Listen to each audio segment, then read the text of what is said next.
Oh Gott.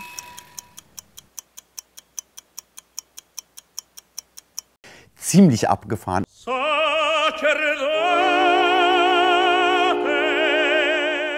Der Film war in seinem Visual Impact einfach so völlig anders.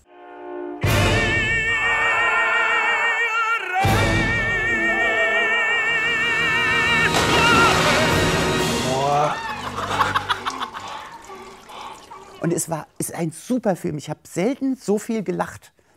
Und der Film hat mich so begeistert, dass ich unbedingt mehr davon sehen wollte. Und dadurch hat sich dann relativ schnell eine Leidenschaft für den japanischen Film entwickelt.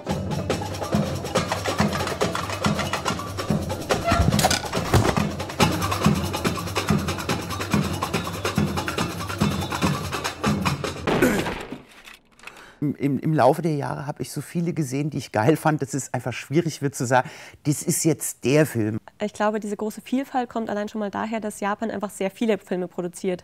Es sind ja 600 Filme im Jahr ungefähr. Deutschland liegt bei, ich glaube, 150 Filmen im Jahr.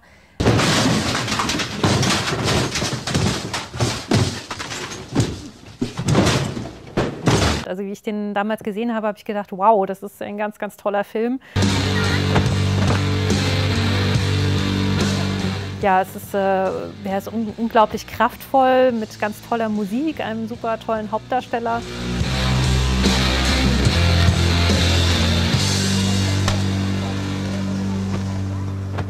Für mich ist das immer so ein Moment der Traurigkeit, der Melancholie vielleicht in ganz vielen Filmen,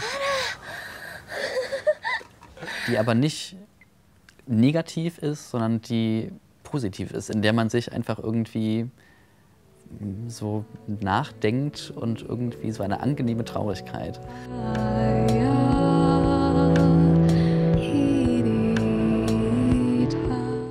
Dass man nicht zwingend alles sehen muss, sondern dass eigentlich der Reiz auch wieder darin liegt, das Kopfkino einzuschalten.